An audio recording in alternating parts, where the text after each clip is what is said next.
He's currently one of the most promising midfielders in the world at the moment at just 22 years of age. His transfer fee at the beginning of this year was 85 million euros. The hype is real and we're going to get caught up on one of the latest Barca boys, Frenkie De Jong. In the 60s, Frankie's grandfather Hans De Jong would move to a small village called Arkel, which is located 40 kilometers away from Rotterdam in the province of South Holland. Hans would go on to have a son named John. At the age of 5, John started at hometown team ASV Arkel, and in his teenage years he moved to Feyenoord for a small stint in the academy before being released and going back to ASV Arkel. Fast forward to the 12th of May 1997, 16 days before Dortmund's last Champions League title, Frenkie De Jong was born. See, John and then wife Marjan would name Frankie after the band Frankie Goes to Hollywood. They just changed the A to an E because they had never seen anyone do that before. It wasn't long before Frankie had a ball at his feet. According to his father, at 11 months old, he was already kicking a ball around, and as he grew, he would stand out against players older than him. Frankie followed in his father's footsteps and joined ASV Arkel's academy at the age of 5. His father would continue to play there and still plays there now, racking up over 780 first grade games in the midfield for the club. In his mid-50s now though, he plays in the third team and they know him as Mr. Arkel. Frankie has a younger brother named Yuri and he plays at ASV Arkel. In fact, he's played with his father in a game before, which is pretty cool. Early signs of Frankie's talent was recognised by ASV Arkel's coaches, and one of the first to coach him was Tom De Jong. Jong with an E, not to be confused with Tom DeLonge. Tom De Jong said that Frankie was by far the best player because, unlike most kids, he would think to himself, why would you position yourself between 16 players when there's room to score? It wasn't just family and coaches that noticed Frankie's talent, as he was also recognised by professional club scouts. By the age of 5, they were looking at him. At the age of 7, he got offered a 6-month trial at both Feyenoord and Willem II. He was successful at both and had to make a decision. And despite his family being Feyenoord fans, he actually decided to go with Willem II. From 2004 to 2014, Willem II was where he would develop, impressing his coaches along the way. Robbie Hendricks was one of those coaches, and he said Frankie never got in a physical duel. He was aware of his space and would make the right touches and passes to get past a player. Jos Burgers was another one of those coaches. He describes his dribbling, passing, shooting and operational tempo as all natural, the best midfielder he's ever trained. Frankie's development in the academy would take him all the way to an Eredivisie debut for Willem II's first team. It was on the 10th of May 2015, just 2 days before his 18th birthday, and he came on as a substitute in a 1-0 home win against ADO Den Haag.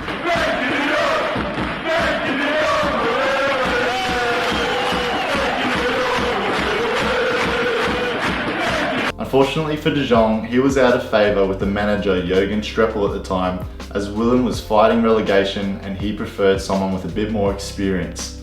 You should have put him on, coach. You should have put him on. And then in August 2015, AFC Ajax purchased De Jong for €1 and a few players on loan and on a 10% sell-on clause.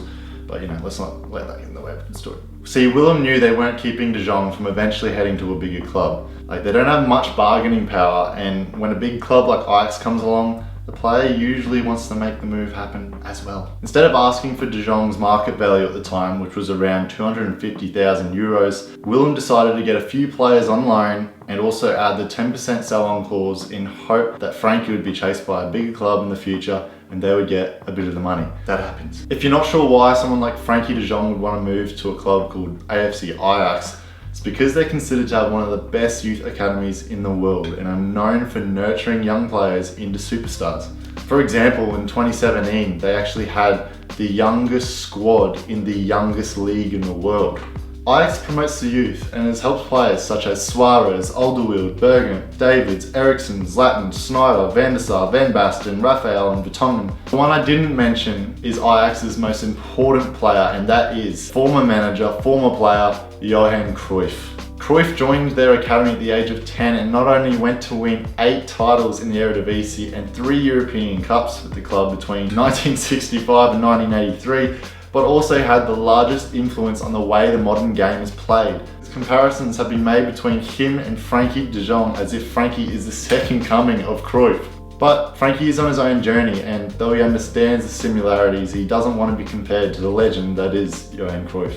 Frankie, despite signing for Ajax, was immediately put on loan at Willem for the rest of the 2015 season, wherein he played one match in the Eredivisie. At the start of 2016, De Jong would join Jong Ajax. Just so you know, Jong means young, and it was a very popular name in the Netherlands. De Jong would make 15 appearances for the under-21s in the Eredivisie, which is the second division. Frankie was primarily playing centre mid and scored 2 goals and 3 assists in those games. In the next 2016-17 season, De Jong tore the Eredivisie a new one with 6 goals, 8 assists in 31 appearances, winning the Talent of the Year award from the defensive midfield position. During that season, Frankie also got to make his first team debut for Ajax in a 5-0 win against his old club Willem II in the KNVB Cup. He also made 4 appearances in the Europa League, with his first one coming against Panathinaikos, and his first Eredivisie game for Ajax came in the second half of the season against Sparta Rotterdam in the 88th minute. Rotterdam. But then it wasn't until May 2017 that Frankie had his most important month yet. Frankie would come on as a substitute and score against Go Ahead Eagles. The next week, got his first start in the Eredivisie for Ajax against his old club, and just over a week later got to play in the Europa League final as a substitute, where they fortunately lost 2-0 to the best club in Europe,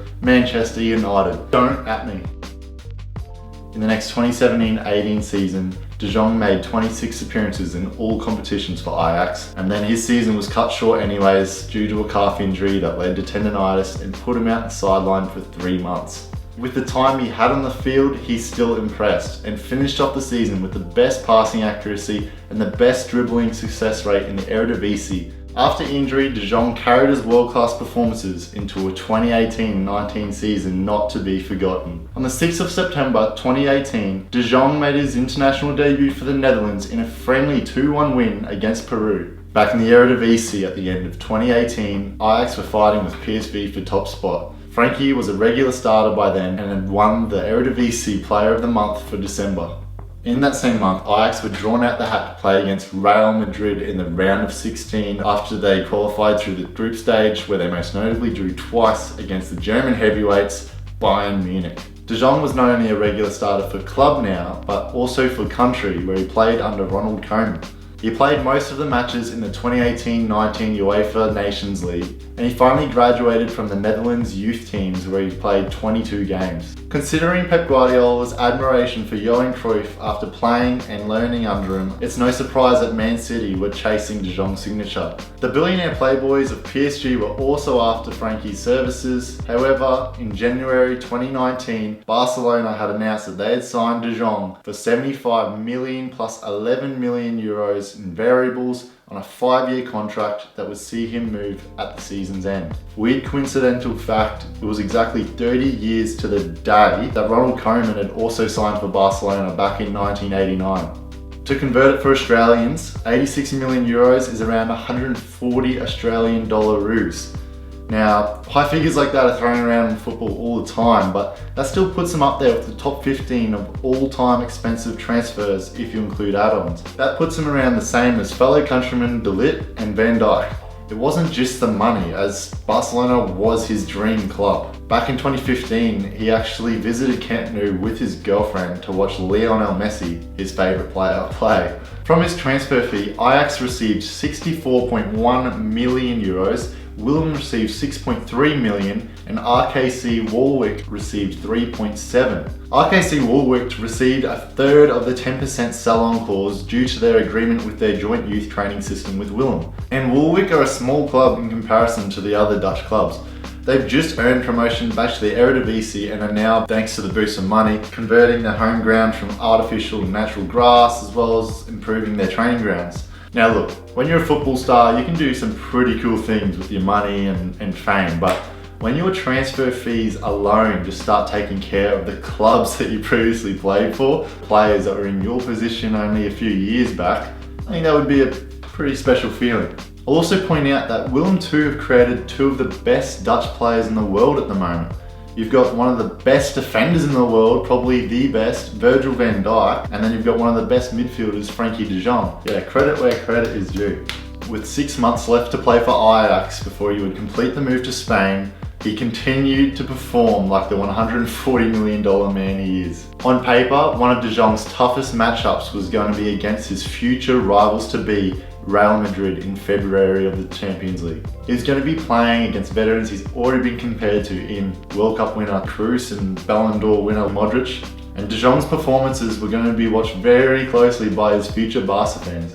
The three-time defending Champions League winners were actually the nervous ones. They had been out of form since losing CR7 in the off-season, and they'd already lost the first leg of the Copa del Rey to Barcelona. Frenkie is so elegant with the ball, you'd think he's just playing against some amateurs, but nah, just some world-class Real Madrid players, Ballon d'Or winners, World Cup winners. Now, that is a sight that Barca fans will be hoping to see more of in the future. He definitely shows his confidence, and it nearly backfires him at one stage where he lost the ball after doing a body feint in front of goal. But I mean, after the game, he said in the post-match interview that both his legs cramped up, and you know, that happens to all of us. Happens to me like 20 times a game.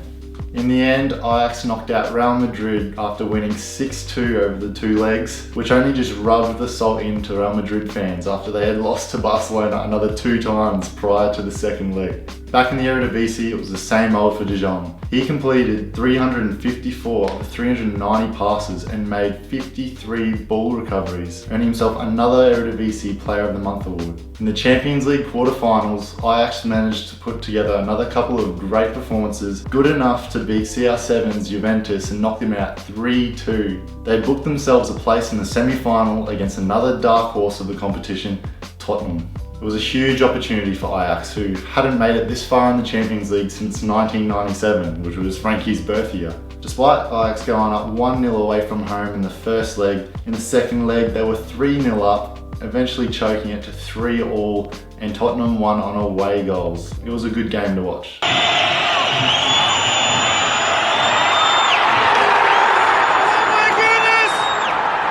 Despite the heartbreak for Ajax, making it that far in the Champions League was a huge achievement for the club and a great experience for Frankie. A week later, they finished off the season top of the Eredivisie, winning their first league title since 2014. His season's performance for both club and country earned him a number of individual awards. The Eredivisie Player of the Season, Champions League Midfielder of the Season, Dutch Football Talent of the Year, UEFA Nations League Finals Young Player of the Tournament, 7th place in the FIFA Men's Player Awards, a place in the FIFA World 11. He was offered the number 14 at Barcelona, but he decided to stick with the number 21, dedicated to his grandfather, who actually passed away on Frankie's 21st birthday. He's elegant. I mean, I wouldn't be shocked if he goes there and just gets straight into the team. Really? He's that good. He was officially revealed as a Barcelona player in front of 20,000 people at the Camp Nou Stadium. It's reported that he's earning 10 million euros plus another 6 million in performance-based bonuses. Nike, who are sponsors of both De Jong and Barcelona, actually helped subsidise some of his wages. He actually requested that Frankie has Frankie on the back of his shirt for merchandising reasons. Frankie compromised with F. De Jong. Of course, as a kid, I always dreamed to play for Barcelona one day, and now I'm here, so I'm really happy. Most say that about their teams, but Frankie legitimately looks really proud to play at Barcelona. He literally looks like a fan dressed up in a full kit on a stadium tour. In his short pre-season debut, he attempted and completed all 42 of his passes, setting the benchmark for the rest of the season. He has since played 12 Liga games, starting in 11 of them. He has a passing success rate of 92.3%. On September 7, he scored his first international goal for the Netherlands in the Euro qualifiers against Germany, where they won 4-2. And only a week later, he scored for Barcelona in a 5-2 victory against Valencia. The pressure of being a starting player at one of the biggest clubs in the world is huge, but Frankie somehow controls his emotions very well. When the pressure's been on, he seems completely unfazed. This may be because he knows, and we know, that he is the perfect fit for Barcelona. You see, De Jong is believed to have Barca DNA. This can be linked back to his days in Ajax, as they share very similar philosophies to Barcelona, thanks to Johan Cruyff. The total football tactical theory is what Cruyff implemented during his time at both clubs, in which any outfield player can take over the role of any other player in a team. De Jong looks like he's been playing for Barcelona all his life. He's a versatile midfielder who's proven that he can play in the pivot role, linking the centre-backs to the attack. And he's also shown that he can play box-to-box, defending and creating attacks on his own. He likes to play 1-2s and short passes. He's not afraid to demand the ball and trusts his first touch and strength to get him out of trouble and draw a foul. He just seems to dribble past the entire midfield defence by perfectly weighted touches on the ball and subtle body feints, draws in a couple of players and finishes his moves off with a pinpoint pass to an assist. Just when you think he's got enough strengths, reports out of Barca compare his fitness to that of an Olympian. This is what makes him a starting choice for current manager Ernesto Valverde.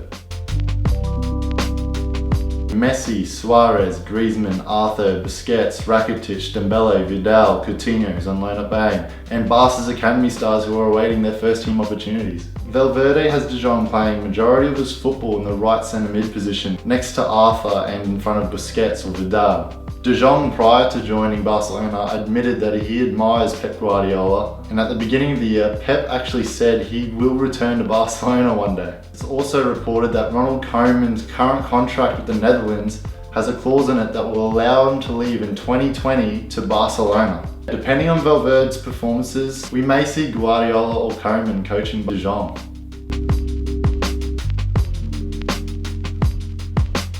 It's behaviour off the pitch that makes him the ideal poster boy for kids all around the world that want to become a professional footballer. The people around him talk about how down to earth he is, and he seems to have a very supportive family around him and is actually in a long-term relationship with his girlfriend. Honestly, I'm fanboying over him. He's living the footballer's dream. He received a few years development at one of the best youth academies in the world, had a breakout season with his young team at Ajax, represents his country and is now playing at one of the biggest clubs in the world with one of the best players ever to play the game of football. At 22 years of age and 5 more years at Barcelona, football fans hope he continues to achieve and maybe he'll take over the throne that is currently occupied by Messi and Ronaldo. Let me know what you think about De Jong, and if I missed anything out, join the Instagram at Keepy_up. Thank you for watching.